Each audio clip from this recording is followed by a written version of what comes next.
We have a quorum, so the March 2025 meeting of the Oconee County Library Board of Trustees will come to order. Everyone's seen the minutes? Are they approved? I make a motion that we approve the minutes. Second. Hold on, who's the second? Judy. Okay.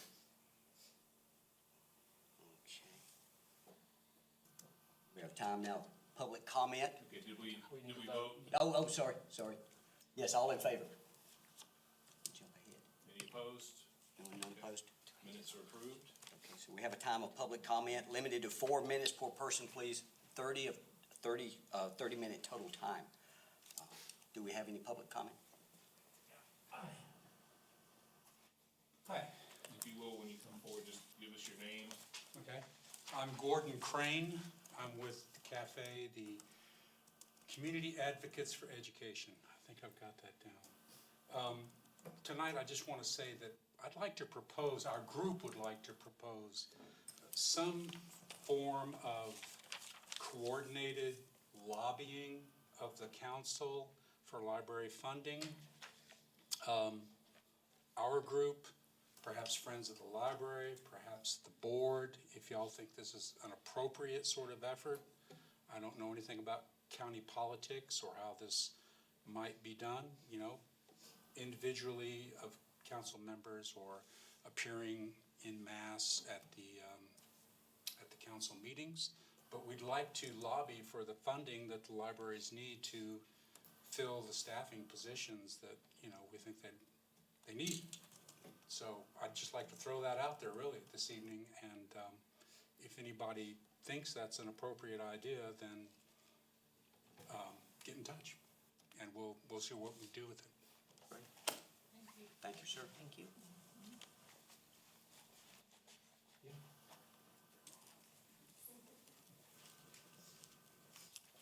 Hi, I am Catherine Oakes. I just have a few questions. So a few weeks ago, Trump signed an executive order to defund the Institute of Museum and Library Services. The IMLS only accounts for roughly 0.005% of our federal budget. Some items I am about to list is funded by the IMLS, such as high-speed internet access, braille and audiobooks, workforce development training, digital services, cultural educations, and millions of people use these services yearly. So my question is, if the state and the federal government shuts down the IMLS, how do we expect to cover these losses from the funds? And if we do lose these funds, what programs do you guys think might be cut? It's just also about where does everybody stand on this issue? And if they do get cut, how can we cover losses? And that's basically it. All right, thank you.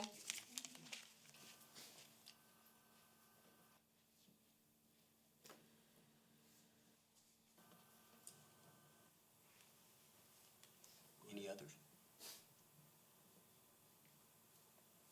No more, we'll move to our Friends report, Friends of the Library report. Okay. I had in the background packet for you at the time that I was putting it together. I did have January sales. Their total was $4,182. Basement sales were $2,178. Books on the Alley, which is the booth, well, it's a lot more than a booth now. It's about half a room anymore, I believe. Yeah. Down at M. Tannery and Sons on Ramcat Alley, that made $1,376.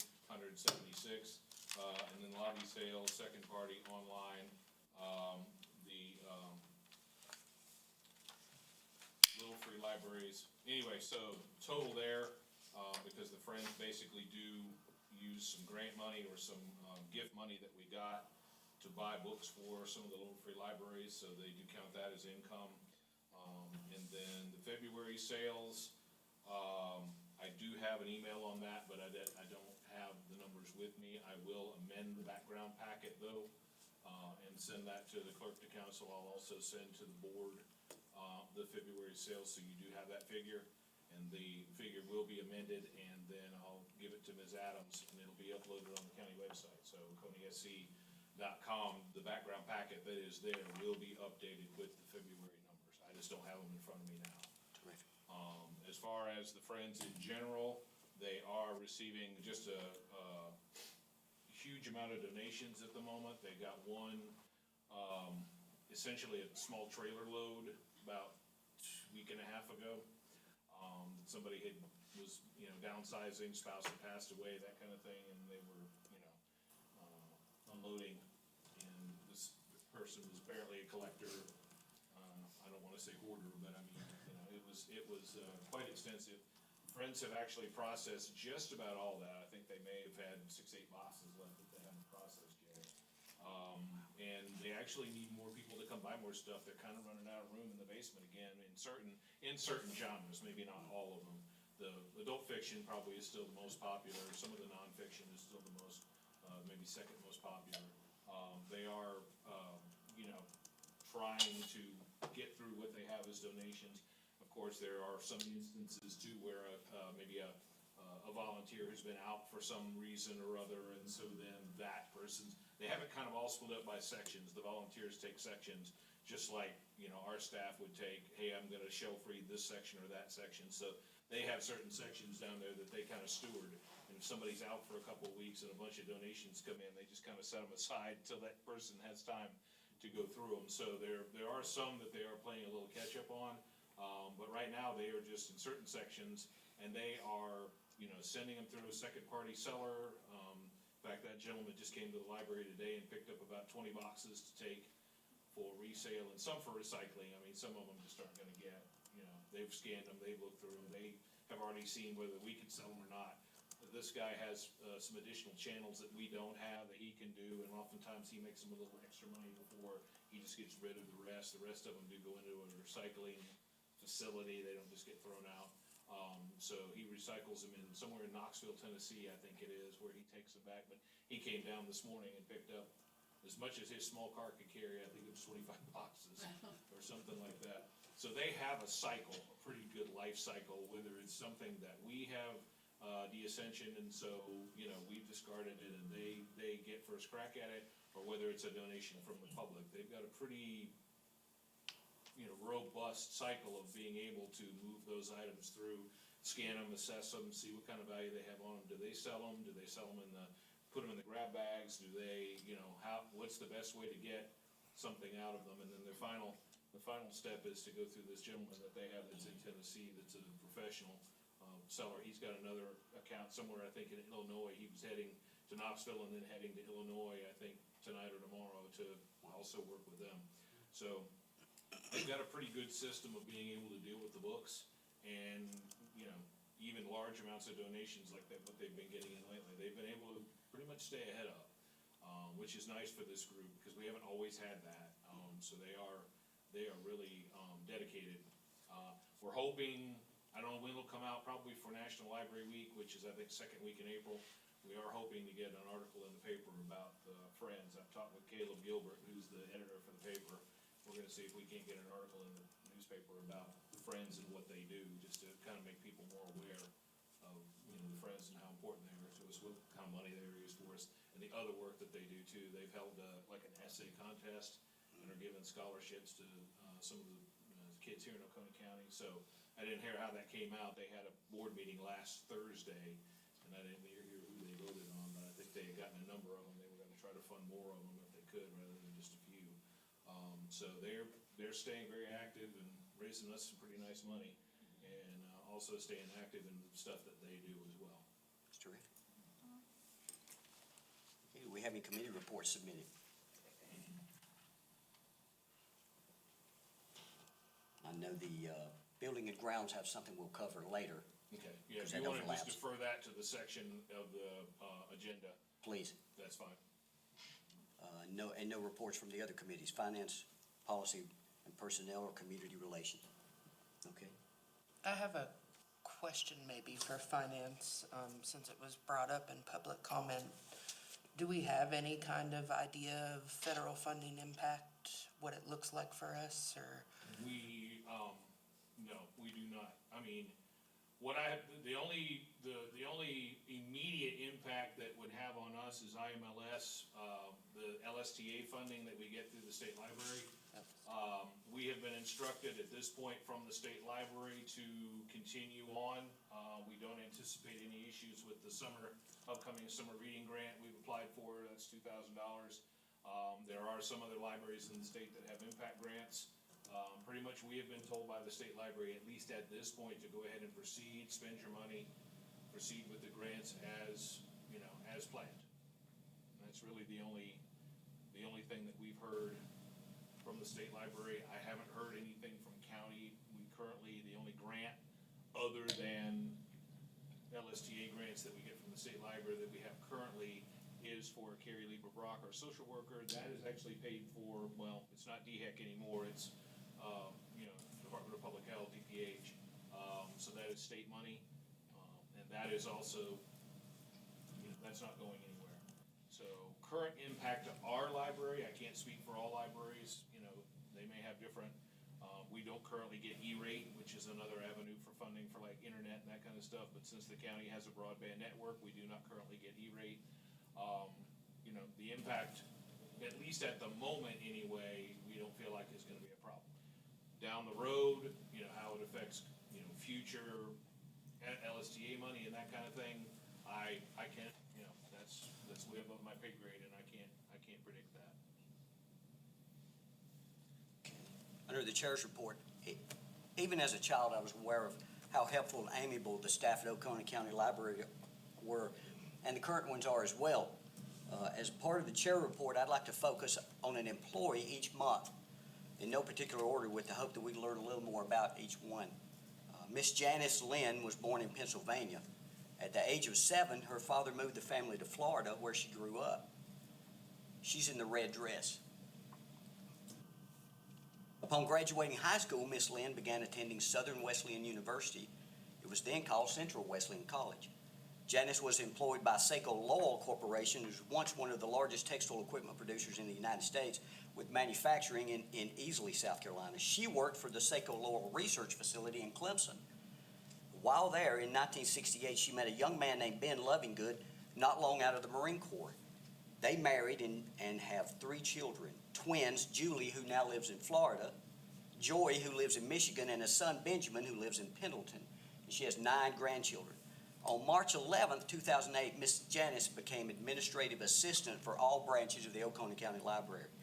She is also responsible for procurement and budget and coordinates volunteers. One duty she has is planning the library volunteer recognition dinner every October. That's a very enjoyable event. It's great food, entertainment, and recognition of great volunteers. In her position, she also works to assist the Hispanic community through the library. Janice Lovingood is only one of the staff members that makes Oconee County Public Library System so great. And I will just point out, as you mentioned, this is a picture from the last volunteer appreciation event. Janice plans these every year. This one had obviously Dolly Parton theme. And as you point out, Janice is there towards the right in the red suit. But this is a picture of several of our staff from that event. And board members definitely are invited to those events, or really any of our library events. The next kind of big thing that we're, besides our regular programming that you'll find on the monthly calendar, probably the next big thing that we're doing is the Cinco de Mayo celebration. This year it'll be in Seneca. We are working with a new group of Hispanic volunteers that we're trying to kind of foster and help along. The Walhalla group that is a little better established has agreed to work with them this year. So our Cinco de Mayo celebration will be on May 3rd, because the 5th is a Monday and you really couldn't do anything on a Monday. It'll be May 3rd at the Seneca branch in the morning. I think it's 10 to noon or 10 to 1, I think, something like that. We'll be doing food trucks and face painting for the kids and like Mexican bingo, loteria is called. So they'll that's our next kind of big event that the library is kind of doing as a special event. We also will be participating in the fall in the Hispanic Heritage Festival here in Walhalla as well. That's coming up, I think, September 13th, I want to say. Yeah, September 13th, and that'll be noon to 6, 1 to 6 kind of event up there in the Brown Square area there near the museum and up here on Main Street. And then we will course, I'm sure another volunteer appreciation event in the fall to coincide with National Friends of the Library. We'll try to do that as well. Director Henson, can we have your report? All right, director's report, and I'll keep it real brief because most of what I need to alert you to, we will be covering later in the agenda. I will just bring up, since it's not really covered, we'll be talking mainly about building and grounds projects. I will go ahead and just mention technology a little bit. We are actually right now working on and have ordered some equipment for the possibility to get the library kind of separated off by firewall onto its own, network, so the public computers are not on the county's network anymore. That gives us the capability, hopefully, they said they do have some licenses, hopefully we can get Microsoft Office back on our public internet computers, which they've been lacking for a little while, and that makes it hard for people that need to want to come in and edit. They, have to use like an online editor or Google Docs or something like that, and so hopefully, if we can get internet, get the public internet computers back on Microsoft Office products. Also, we've not been able to use USB drives because since all of these are also connected to the county network, IT, their security standards, they haven't wanted to take a chance on anybody uploading a virus or doing anything, reverse engineering. So what'll happen with this also, it will allow us to use people to come in with their USB drives again. Each PC will be sort of isolated off on its own within this kind of sub-network that they're gonna have, the firewall. So nothing can break through the firewall. The library will have its own, essentially, network. The copier printers that we use for the public, not so much the ones for the staff, but the ones for the public will also be in this network. So we'll still be able to send print jobs to those copier printers. People will still be able to come and make copies no matter what, obviously, because it's just put in your money and make a copy. But they'll be able to print to those copiers just like they always have. We are hoping that also we are exploring a certain piece of software from the same people that do our print management, Envision, in hopes of getting air printing or wireless printing, so people can just come in with a device. Hey, I got this thing on my phone I got to print out, and it'll allow them to do that. So they have already purchased some equipment for that. Our timetable for that is hopefully sometime this summer to get it done. They are also getting us off on a new phone system. So we will have an automated attendant. Some people don't really like those, but it's kind of getting us in line with what other offices in the county are doing. So we will have an automated attendant. You call and simply say, "Thank you for calling Oconee County Library. Please hold while we transfer you to the number." And then after hours, you'll just get a message that says, "These are normal hours. Please call back during normal hours," whatever. And then if there's weather closing announcement, that'll be handled at the county level. So all offices are basically hearing the same message. Whether you call the library or you call the treasurer's office or whatever. If county offices have to close for inclement weather, then they'll push out that message. So it's really, it keeps us at the top. Everyone will still call their branch number. They'll still call, 824-855. They'll still call 638-4133 if they want Walhalla. They'll still call, 944-0912 if they want Salem. They'll still call, 364-5760 if they want Westminster. That won't change. There was some brief talk of having like one singular library number and then just being able to send off to branches. We said, no, people are so used to calling their own local branch, it'll get a little confusing. So they're gonna just leave it to where it'll have a central automated attendant that will answer and give the same message regardless of which branch you call.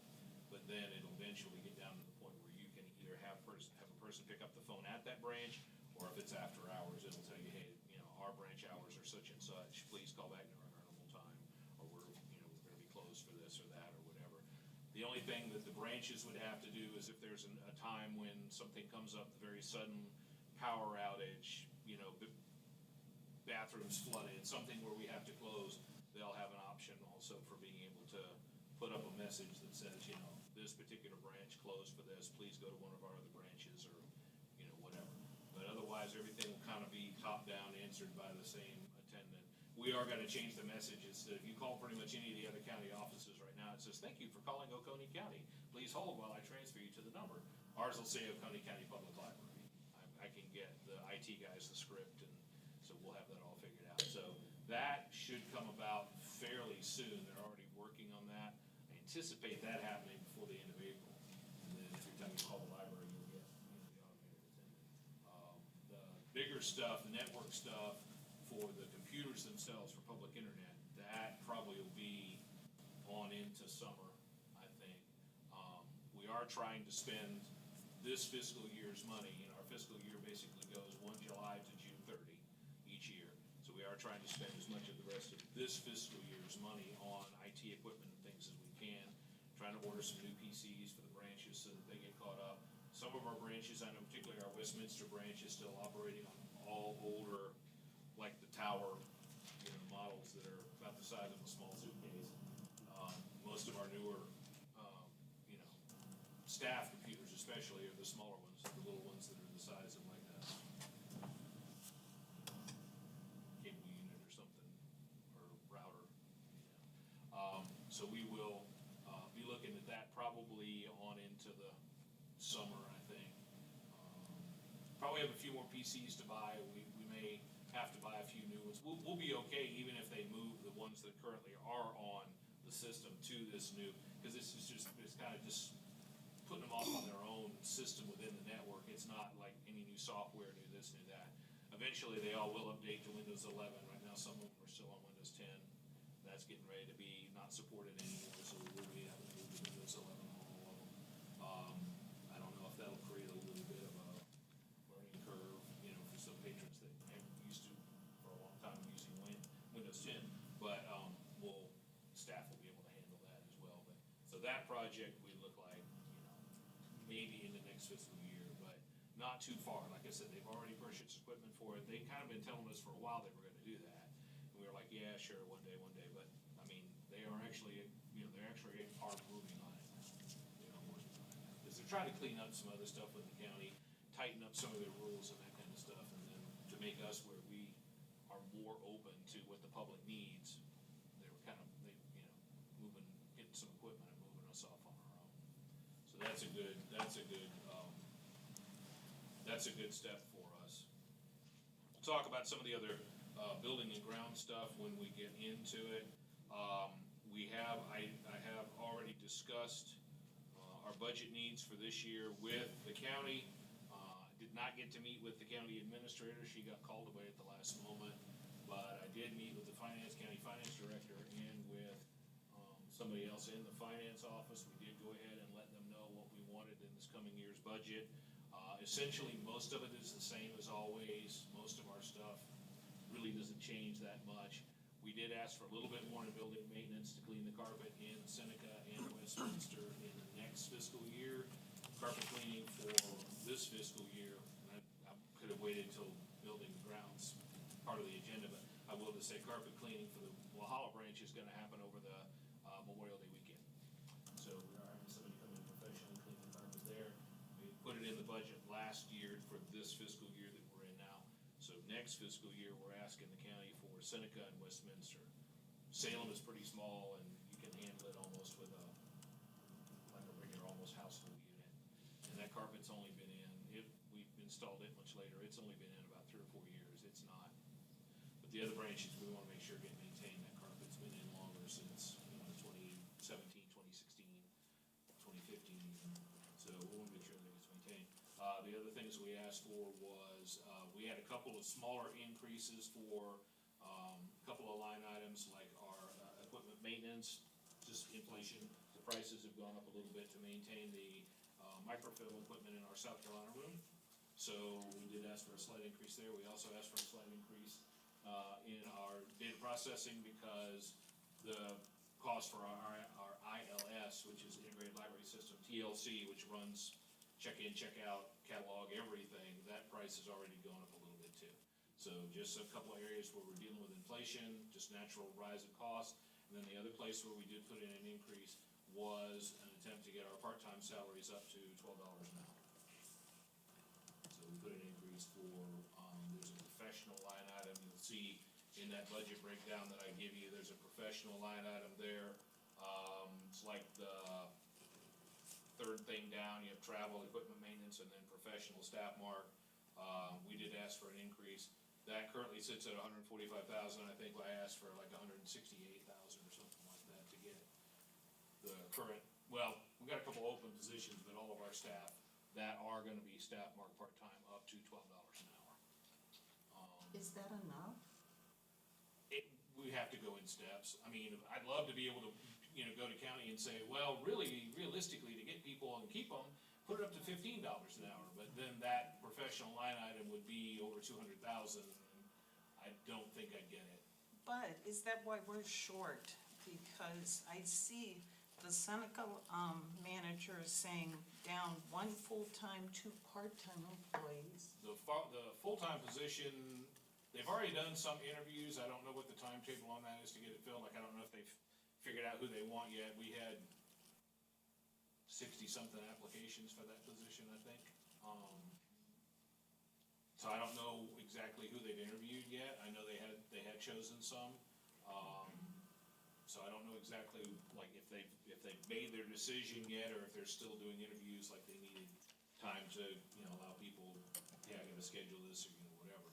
But that position should be filled soon, like, that full-time position should probably be filled, depending on who they choose and when they can start and everything else, if they need to put in a notice somewhere, whatever.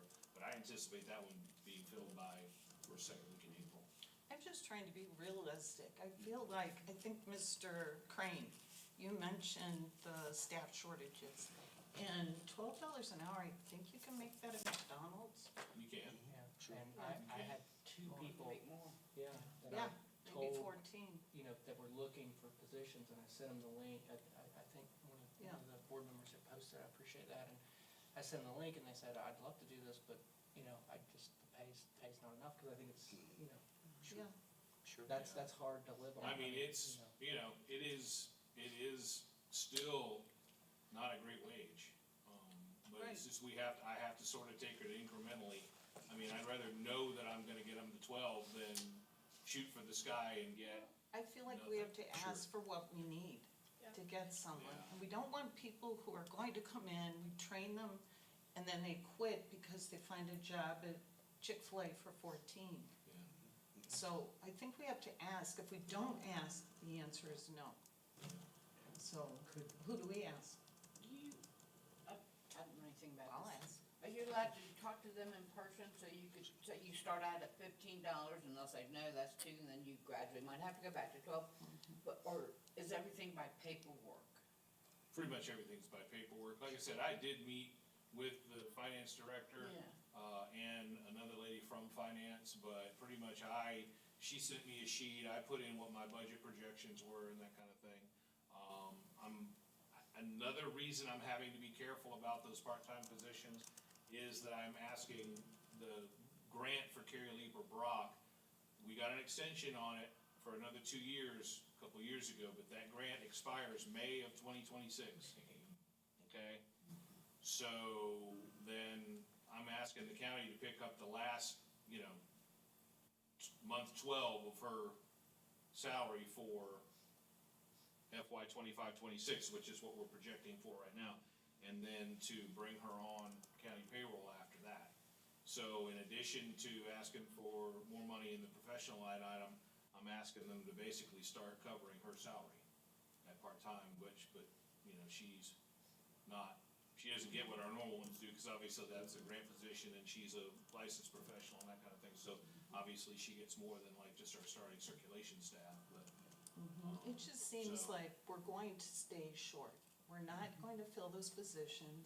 And then also I make note of comments where other staff are having to fill in for those positions, they're having to cover it.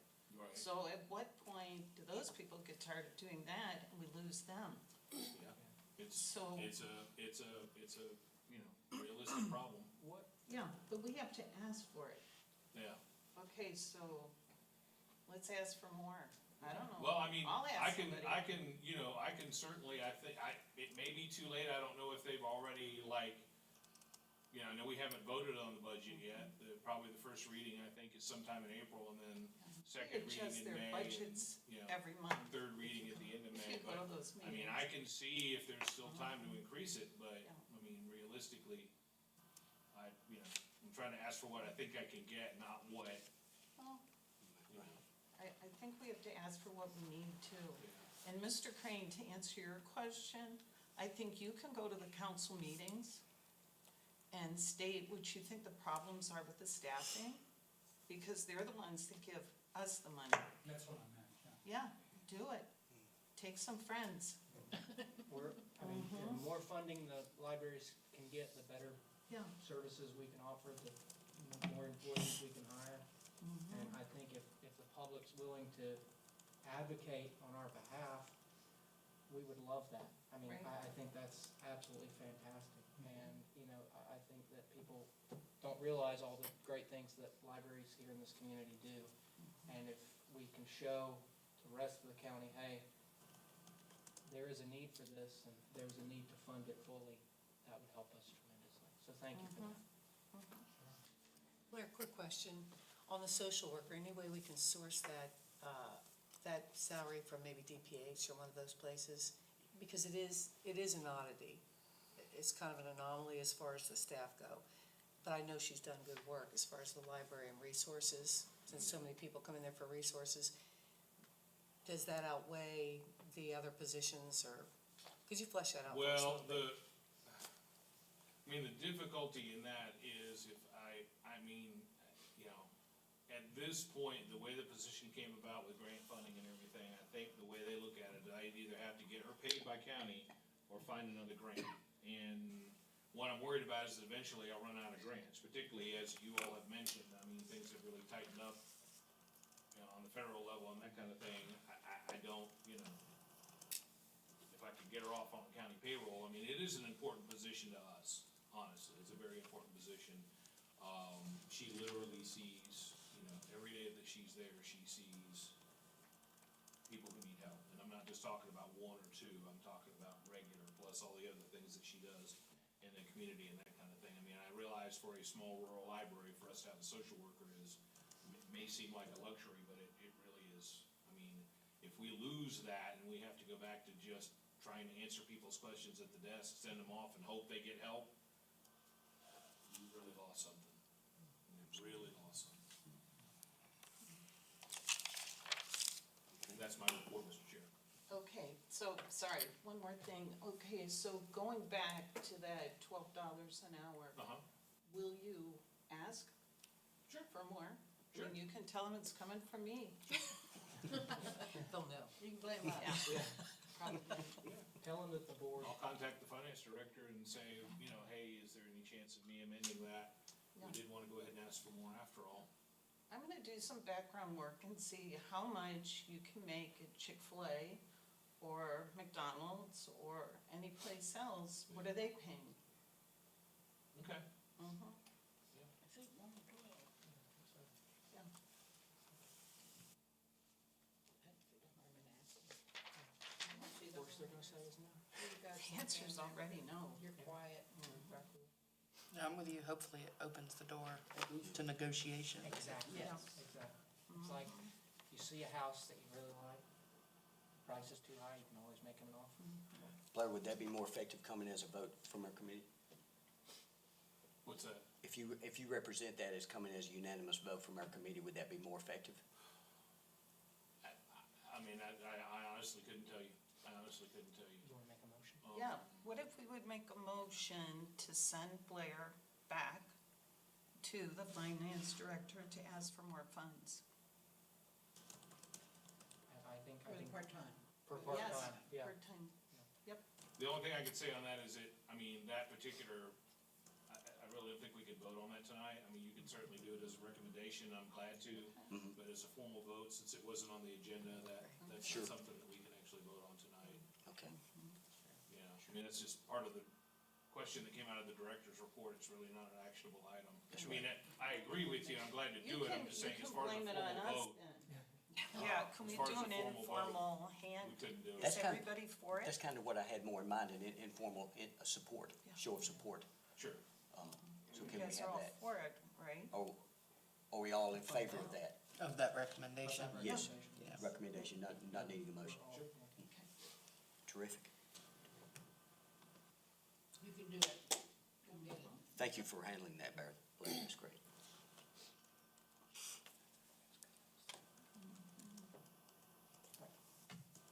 Okay, moving along to old business.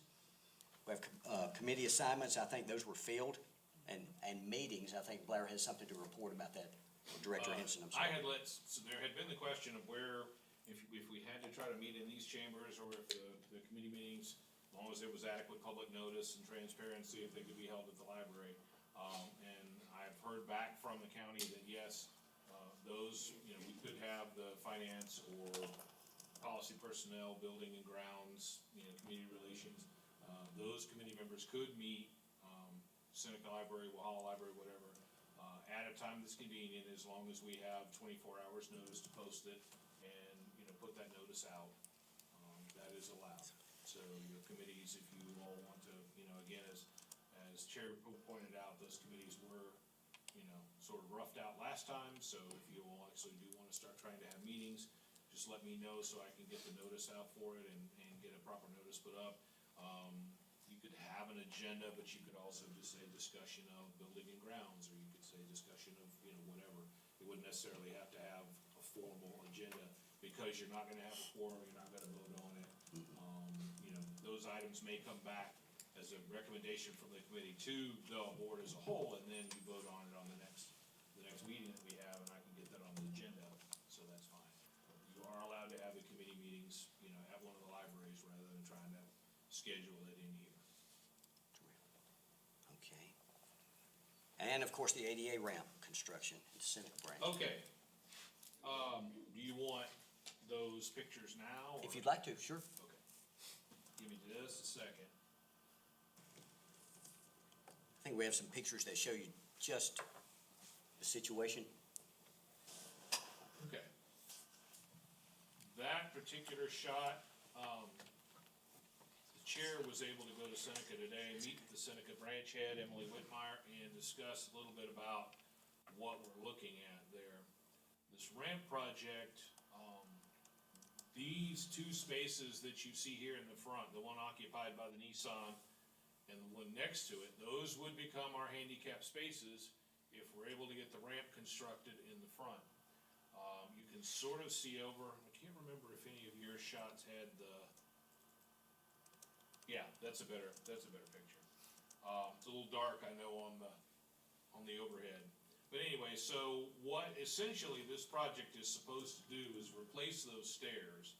We would still have stairs, but in addition to moving those stairs and putting in new ones there and that kind of thing, you're gonna come out of the parking lot from those two front spaces right there and have a ramp that's gonna go up, and it's basically gonna be a ramp starting back probably around where that brick wall or that block wall ends, or maybe even out a little further towards the spaces, but the ramp will start, it'll go up to a certain level, and because you're only allowed to have a 12-to-1, in other words, Right. 1 inch fall for yeah, every foot. your slope. That's will right. only be 12-to-1. You go up a certain level, you'll have a landing, like a flat spot, and then the ramp will turn around and come back up to basically come out right at the entrance. I can't remember if we have a picture kind of straight on at the entrance. I don't think we do. Anyway, there's the current steps, and the ramp would actually use that, come up that sidewalk, and then there would also still be steps there as well, so it's not gonna get rid of the steps, it was gonna be ramp plus steps. That's the back entrance, okay. I think this was probably the best, you can't see on into the front, but basically the ramp, the landing would put you out right at the front door, and then you would go in the front door from the top of the ramp. So the problem that, there's several problems that we're dealing with. One, you can kind of see, let's see, was it this one?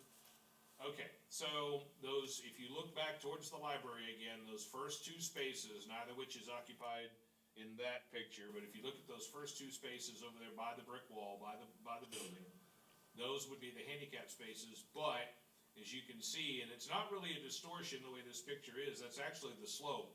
There is a slope down to the driveway. So that was gonna have to be corrected because you couldn't have any slope at all to an ADA space. It has to be perfectly flat. When you're there, it's more obvious than Yeah. even in the picture, it's quite bad. When you're there, you can tell that if we move the handicap spaces, the disabled spaces to those first two spots, they will slope down to the drive, so that was gonna have to be leveled off. And then, yeah, there's a picture of that. coming at it from the staff entrance. That's also the back. This one was the best. Maybe it was this one. Okay, so anyway, so part of it was leveling those spaces out, so you'd have to do some work out into the parking lot itself, cause you couldn't just have a, you know, come up from the existing parking space and then sort of have a hump, you'd have to kind of level that all out. So part of the construction that they were talking about doing in the previous plan was having some concrete there to kind of level out that whole portion.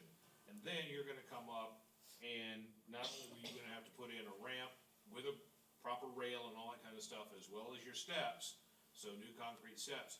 But then also they were gonna have to level the sidewalk that goes up to the actual doors themselves, because from the current existing concrete walk up to, there's another slight incline, which you're really not supposed to have.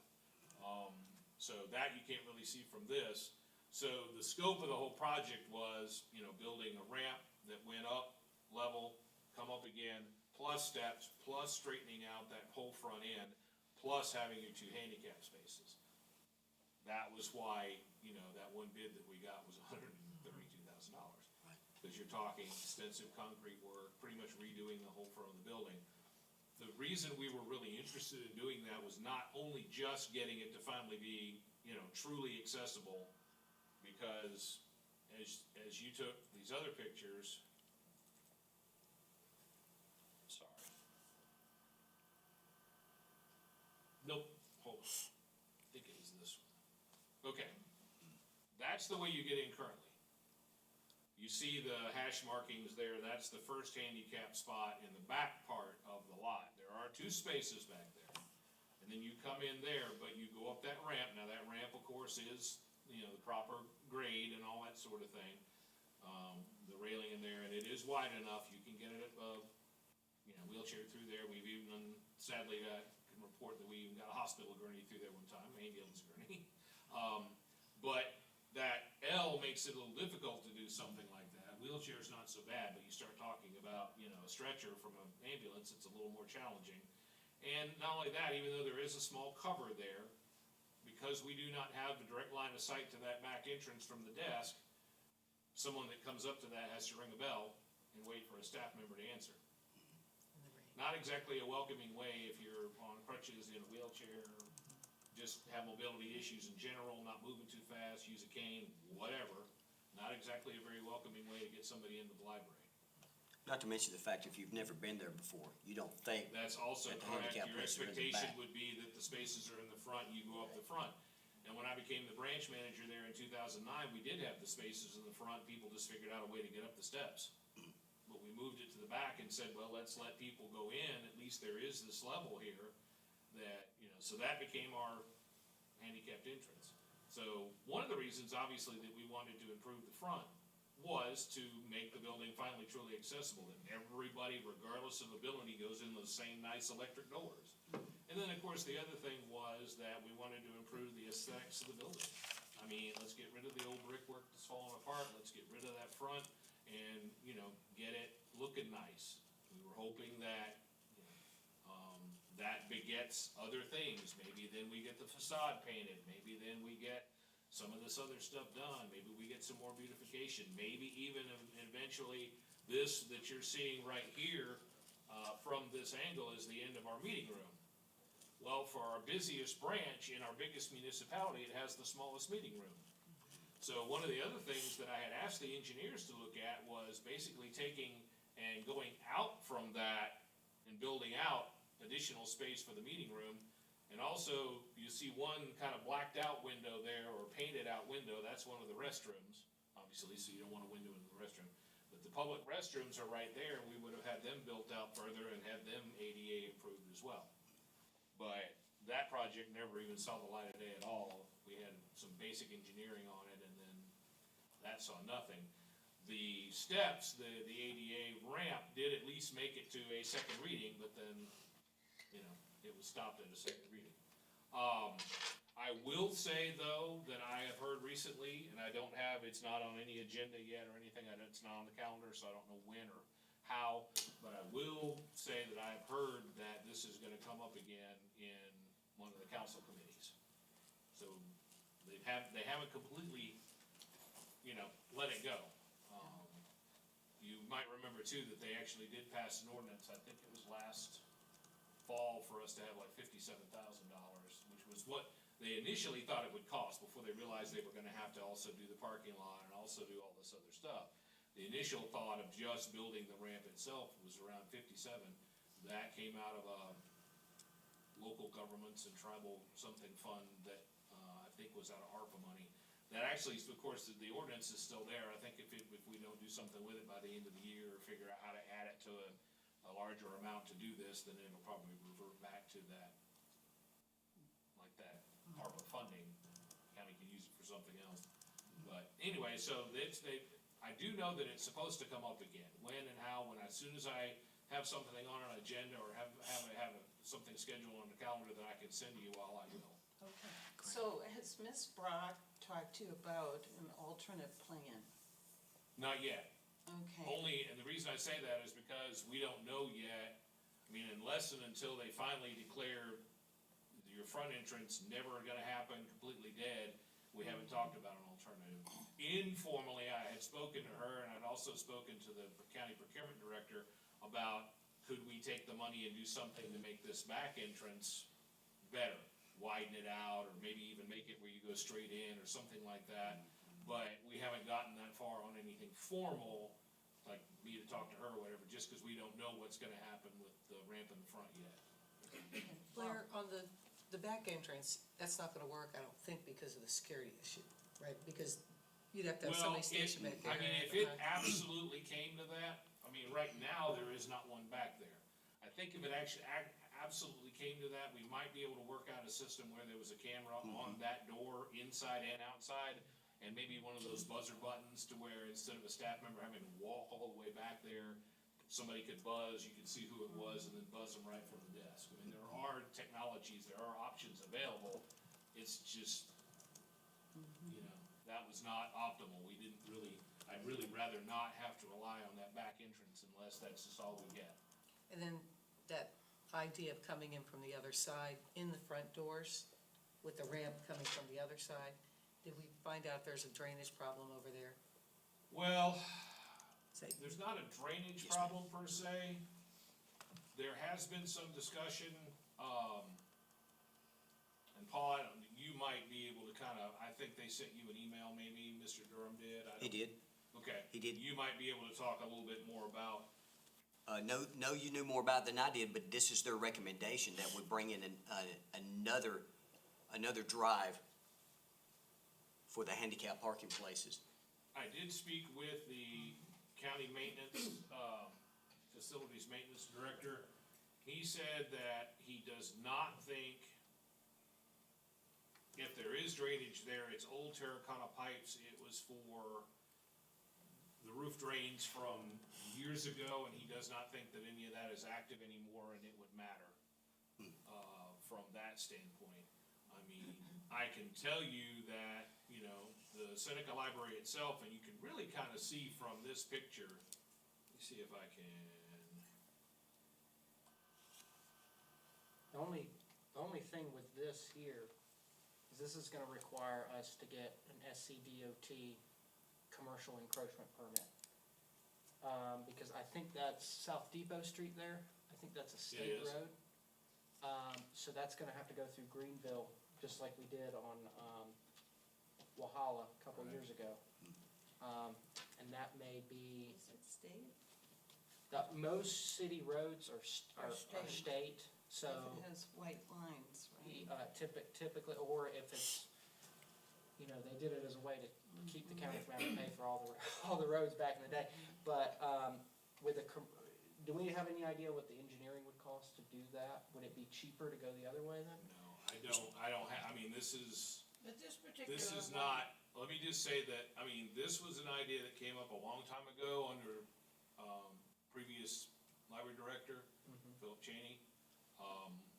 They have not, no one has discussed this with me at all. The only thing that I was told by the County Roads and Bridges Director, Kyle Reed, he said that he had been out with I believe with Mr. Durham and Mr. Hart, and they had looked at this, but they have not discussed it with me, no one has asked me about it, I've not heard anything about it. Obviously, it's not really optimal, because, I mean, you see the front half of the building here, if you look at the whole building itself, you can really kind of see, the first half was built in 1968. Okay, that's the front half of the building. They came along in 1985 and added the second half of the building to complete what's currently the 9,000 square foot building that is the Seneca Library. Well, that means that people have been coming in that entrance off of South Second Street since 1968. Probably not a wonderful idea to suddenly have this weird entrance coming off of Depot Street. And, I mean, if we're talking about making it truly accessible to where everybody feels like they're going in the same, sorry, these two spaces over, I mean, I can see somebody never having been there, as you all had mentioned before, and then, oh, where's your disabled parking? Well, go around on Depot Street and come in. It's definitely not ideal. Yeah. I think the one thing that the councilmen were thinking was that because Roads and Bridges could do Yes. the parking, that would cut some of the price. Cost down. But there does seem to No, be some I disadvantage. understand that sentiment completely, although my concern is that, as I believe one of you just asked, what about the engineering on it? They're gonna have to do engineering on it, I would assume, even if Roads and Bridges does all the work. And I don't know whether they do curbing and, all that other kind of stuff, or whether that would have to be, hired out. As a commercial entrance, it's gonna require 50-foot right of way. Or, well, I mean, you have it, but 50-foot entrance at the front. And you're gonna have curbing, and you're gonna have, essentially, they'll have to do a traffic study to make sure that, because you've got an intersection there, that you're coming close to. Because it's commercial, you'll just have to go through that whole process. I mean, I'd love to see it on that because of the grade, but I think I agree with Blair. One, it's gonna make people who come in that way feel a little bit ostracized, and it's gonna just add a ton of confusion, because, if Close to the intersection right there, when you Yeah. have the stop signs down. yeah, well, on that map there, I think it showed it. Well, and I think, Stop sign was right here, real close to where they would. Yeah, and a I lot of wanna say, times. once they get the engineering on this, I realize that's a very crude drawing, and they've got it Right. supposedly where you would have two-way in there. But, I mean, they're not indicating anywhere where you back out of those spaces. I mean, is somebody gonna back out onto Depot Street? No. So they're not indicating any place where you back into to turn and that kind of thing, so that's, I mean, as it's drawn here, obviously, that's not, I know this was I just a was- very crude drawing. I was at the council meeting when they tabled that, and it seemed pretty unanimous with all of the councilmen. They didn't wanna pay $132,000 for this. So that's why they tabled it, I think. So then I spoke to Mr. Durham afterward to say, okay, so is this gonna go? What's the plan? And then he said that they had gone out and looked at this, they had this alternate plan, and, I think that's what they're looking at. I think they feel like the, facility people can fix the brick on the front. I don't know, I've looked at it, probably, that if they have this other entrance, and I'm thinking they checked into it, because Glenn Hart is a surveyor, that's what he does for a living. Right. Yeah, so, I don't know, I would think Miss Brock would have all of this. Again, they've not, Yeah. I mean, no one has approached me with this at all. This is all being done basically between, the councilman and Yeah. Roads and Bridges. I don't know if they've actually even talked to facilities or not. Jason Neal, who's the head of facilities. I think they had, the feeling I got is that we can do this with people we already have on staff. Right.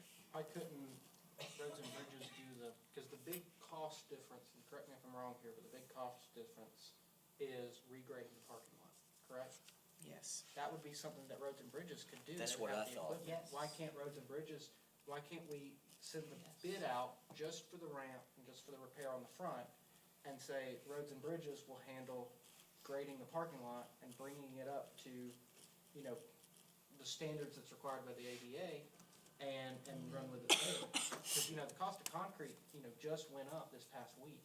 So, you know, and I know it's probably the asphalt, but, you know, the longer we extend this, the more expensive this project's gonna get. The concrete's not gonna go down. And, you know, I think if we could approach them and say, listen, we appreciate this idea here, if you can make it work, great, but here's our proposal. Why doesn't Roads and Bridges regrade the parking lot, bring it up to a level that's required by the ADA, and then let us go and open up bid again for the ramp in the front, and then see if the county would be willing to go to some of these commercial contractors and say, listen, if you do this at this price, we'll also give you a letter that you can use on your taxes saying that you did this at so much of a discount. And then they can use that to write off on their taxes if they have a good year. I don't know if that's something we can do, or the county can do there, but, I mean, that would be my thought. And that way, we're not reinventing the wheel, getting new engineering, getting new things squared away. We're using the resources we have, and we're getting exactly what we want. Yeah, and I think we have to realize they're balking at the 132,000, which I don't blame them, it's a taxpayer, Yeah, I'm balking Cliff, at it maybe that's myself. something you and I could approach the council with, love to. if we're Well, okay. what I'll do, like I said, if and when this does get back on someone's radar, Mhm. probably one of the committees, maybe real estate committee or that kind of thing, when I hear that that's gonna be, that it's gonna come before one of the committees, usually that is before a board of, a council meeting, as y'all know. So it would be like 4:30 on a particular council meeting. If I hear that get scheduled, I'll let y'all know. Fantastic. Great. Blair, one last question. What ultimately are we looking at for the longevity of this library? I mean, we're talking about 68. So how many more years are we gonna get out of this project? That's why I'm looking at doing it as inexpensively as possible, because we need a new library. We need a new Seneca library. Do we? We do. I don't know, I it's a would brick, love a new set, it's but a brick building. There's leaks in the meeting I don't room. know. There's leaks in the meeting room. The That ceiling is- was not pitched. I So, don't know. Yeah, I wish I knew. I mean, I'll be glad to check with Mr. Neal with facilities maintenance and see if he has kind of an idea. I'd kinda like to know that, cause ultimately, that would be my goal. yeah, I would love, but I know in 2004, people were talking about a new Seneca library, That's right. probably before that. And I think, you know, I agree with you. I mean, if we can get a new library, that would be goal number one. But I mean, the cost of doing that, you know, as you know, I mean, if we're looking at 138,000, or, you know, 150,000 to do a ramp, you know, you're talking, It was 8 million less estimate. and that's before That was COVID. So Right. double that and add a 30% to it, and Sure. you've got your price. Exactly. That's right.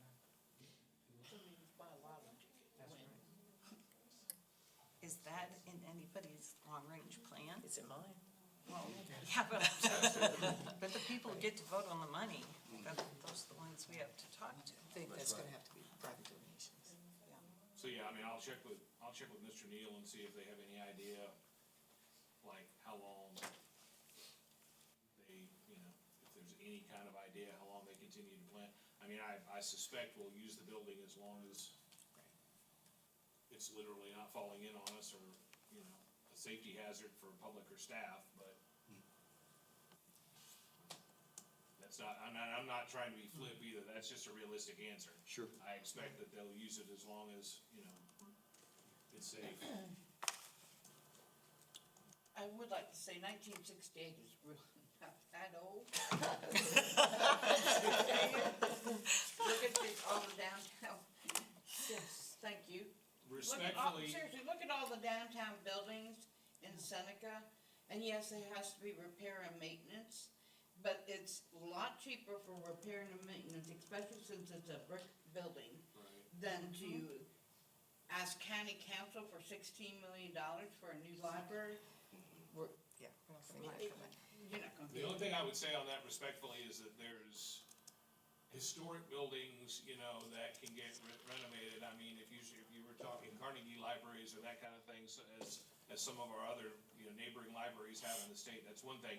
And yeah, they do end up spending, you know, millions of dollars for complete redos and renovations versus a fairly utilitarian public building that was built probably by the cheapest contractor with, you know, a combination of state, federal, and local funds for the city of Seneca in 1968. You know, they've torn down better buildings than that, honestly, Yeah, to they have. put in new courthouses or new, whatever.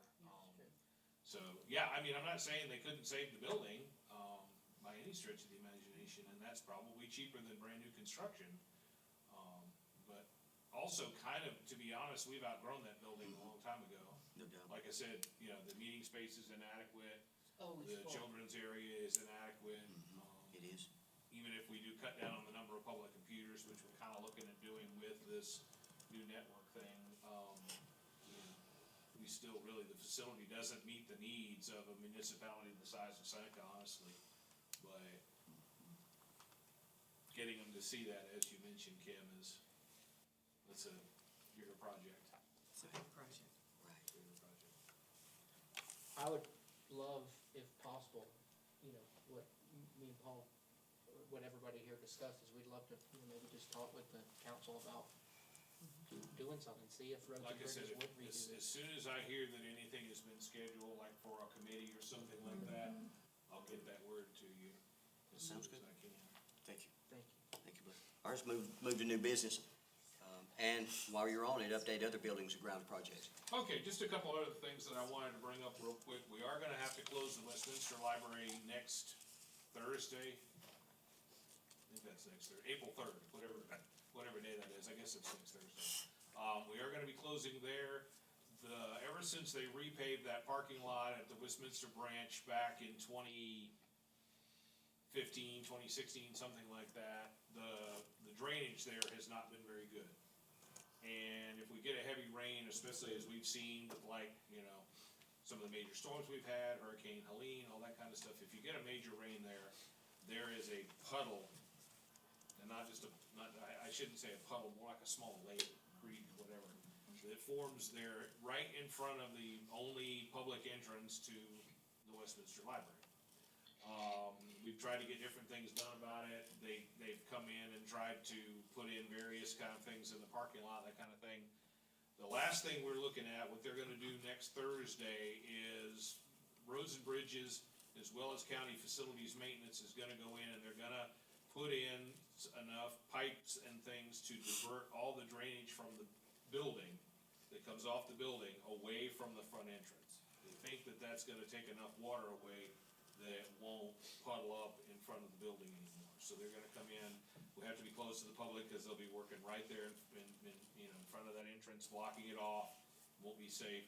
So we will be closed to the public at least on April 3rd, possibly also April 4th, depending on weather, can they finish, whatever. I mean, if it turns out that those are both rainy days, we'll have to reschedule, obviously, but we said get it on the books and get the word out to the public, so it's on our website, and that kind of thing. So we are closing, April 3rd and, possibly April 4th. I don't know if it'll be all day, part of the day, just depends on how much they get finished. But we will have to close for that. So they are going to try to correct that drainage problem for Westminster. I think I might have said in my report, but we have ordered the furniture for that conference room, the Macaulay Conference Room in Walhalla. I don't have an ETA on its arrival yet.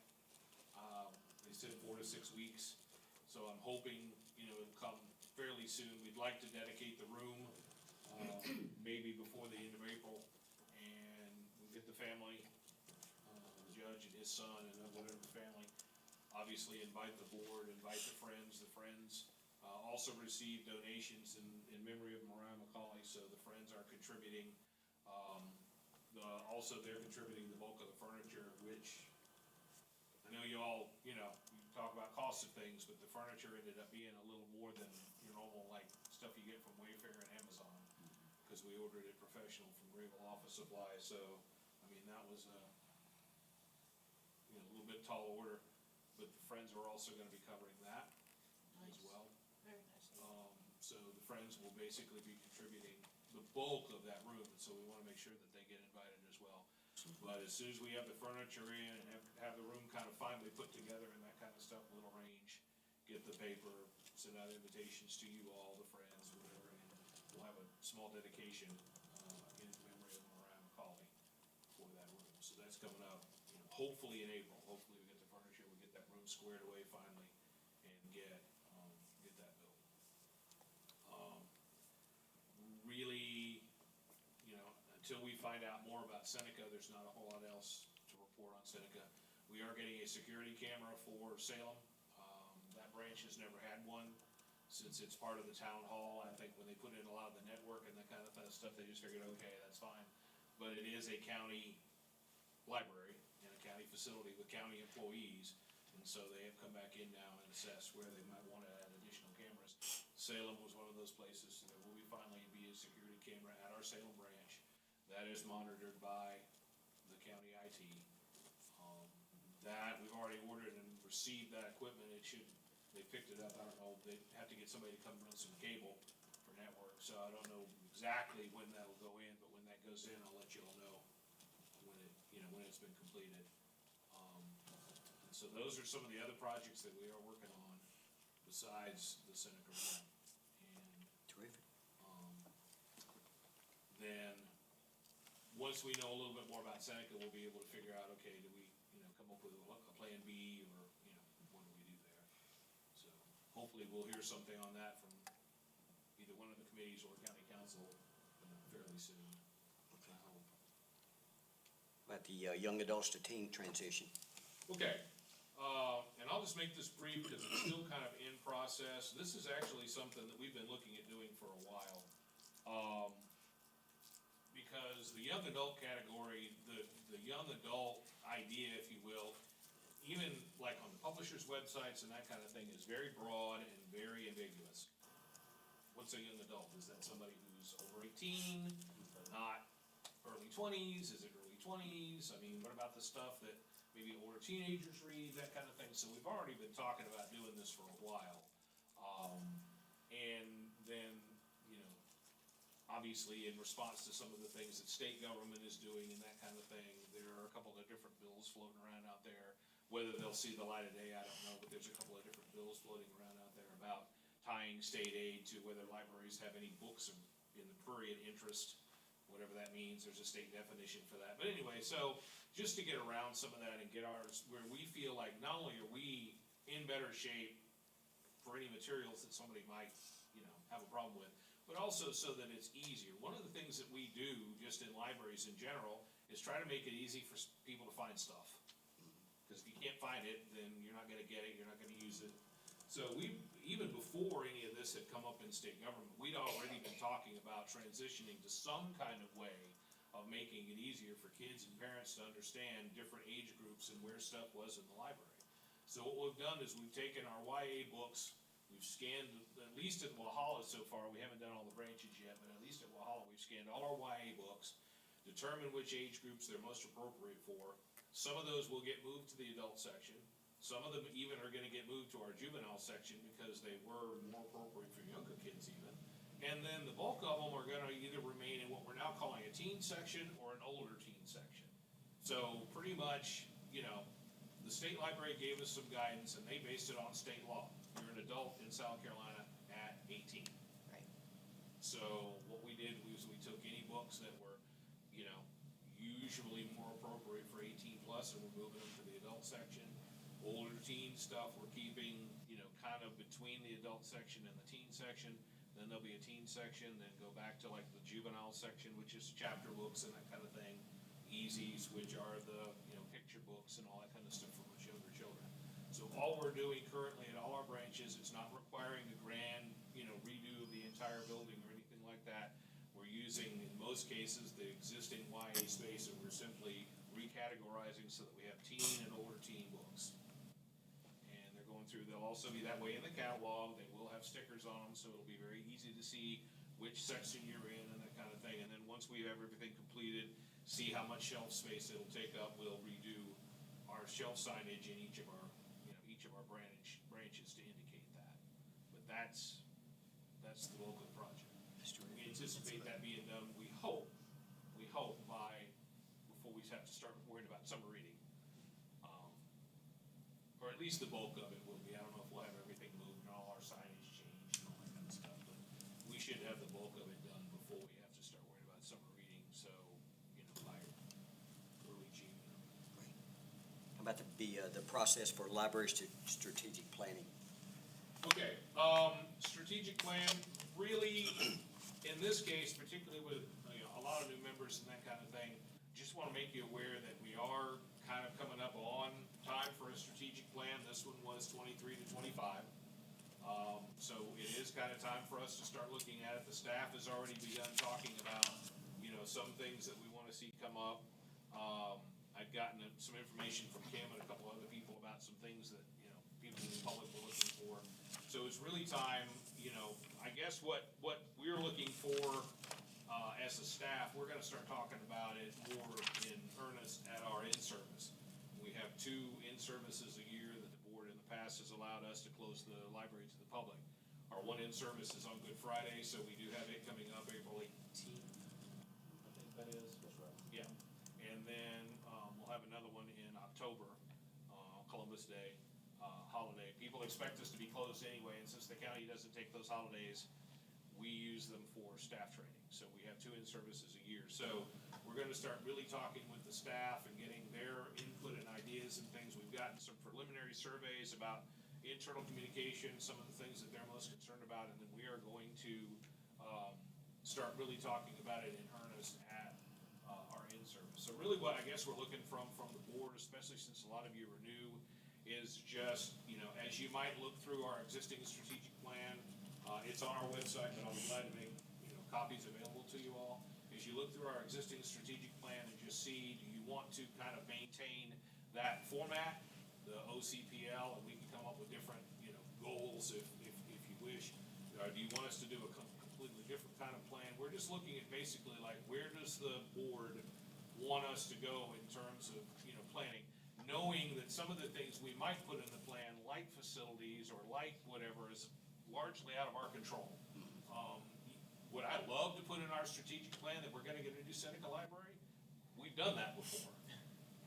It's nice and it sits up on the shelf, but, okay, here we are in 2025, and as I think Cliff pointed out, we started talking new Seneca library somewhere around 2002, 2004, somewhere like that. Cause I was actually employed in the Pickens County system a long time ago, and I can remember them talking about it then, and I even remember asking my branch head at the time, well, gee, if they get a new nice library in Seneca, is that gonna impact us? I had worked at the Central Clemson branch over between Clemson and Central. I said, is that gonna impact us here? Well, obviously not, because 22, 23 years later, we still don't have one. So what we're looking at basically for the strategic plan is just once you all have a chance to maybe take a look at it, and, we're kind of looking for a little bit of direction. You want us to kind of stay in a similar vein? Is there something, radically different you want? Because, for us, the best way to do these is to try to make sure that we're continuing steady progress. If there is any new initiatives that we need to take on, if we want to look at, heaven forbid we do lose our social worker, then obviously we have to, go in a different direction with that. But we're kind of looking at, do we just stay the course? Is there something else that you all want us to look at? That's kind of where we are at this point. We're just looking for a little direction, because I don't want to go back to the staff. You don't have to decide on it tonight, obviously. I'm just asking you all to start looking at it.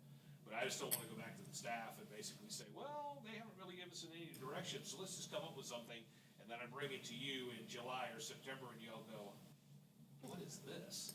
So I just, want to kind of put it out in front of you, so you kind of know, we just need to know as you get a chance to take a look at it. I think it'll also be a little bit clearer. We have discussed some training for the board. We're gonna try to do that in April. And so I hope then when you all get a chance to kind of hear from me about that, it'll also give you, we can even talk a little bit about the strategic plan too, because obviously that'll also be an open meeting, and we're not gonna take any action on it or that kind of thing. So that's something else we can discuss, put on our agenda for that. Do you expect to have that strategic plan complete by the October date? Well, I guess ultimately we'd want to try to vote on it, have a plan ready to go, either vote on it in September or November, depending on, how quickly you all want us to move.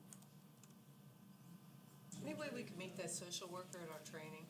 What's that? Any way, that social worker could give us maybe a small presentation, something short at the meeting? Sure, depending on when we schedule it, I'll make sure she's there, yeah, definitely. Could we get a date, like, I don't know, within the next week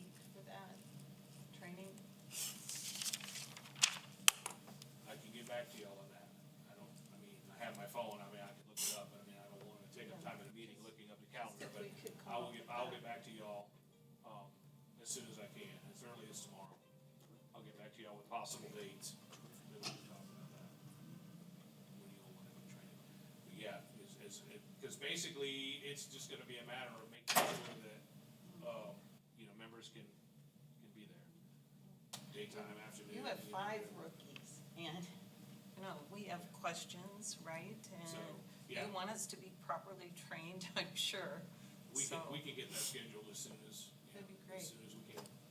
Yeah, I'll get back to you all tomorrow with some firm dates, several firm dates, and try to get as many people as we can, to that. Anticipate that being about an hour to an hour and a half, the way we did it before, I think, with Tiffany Hayes from the State Library. It'd be similar to that, it'll be similar trainings, particularly if I can hopefully get the slides from their deputy director, which I'm trying to do at this point. I had mentioned to Paul before the meeting started, I am trying to get the slides that were used for the last training that the State Library did. If I can get those slides, then we'll go pretty much by that same presentation Yeah, that was a good presentation. on training. And answer your questions, for sure. I'll be glad to get back to you all on that. Great. Speaking of, I wouldn't mind going back to the teen section for a moment. When you say that it's gonna be teen and older teen, do you have that broken, like, by ages? Is that gonna be defined? I don't have it in front of me, but they did.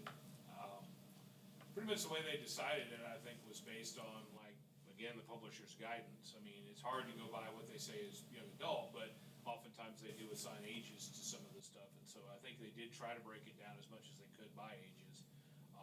But I don't have that. Well, that was my thought, is usually it does, the publishers correlate with ages. I don't have that community memory. I couldn't tell you exactly what we're saying is teen or older teen, just right off the top of my head, no ma'am. Okay, all right. And then any thoughts on then branching into preteen as a section, or? Well, I think right now it was just trying to figure out what we're doing with the existing YA books. I don't know that they necessarily wanted to create, because they just took most of what was in YA and recategorized it for teen and older teen. I don't know if there's, that'd be something I'd have to talk about with the collections staff, if we actually wanted to have like preteen too. I don't. Well, that, with you already kind of breaking it, like, as opposed to just a teen section, it sounds like you might be getting into more segregated. Okay. Well, I could ask them about that and see if there's, if there's enough, like if there's enough books basically to create that sort of category. Yeah, just again, thinking of, I'm walking in, I'm a preteen, where's my section, is kind of my, Yeah, I'll check with them on that. There is no business requiring executive session on the agenda, so does anyone make a motion to adjourn? I do. Second on that? All in favor? Aye. Is anyone opposed? Who was the second? Kim. Kim. Okay.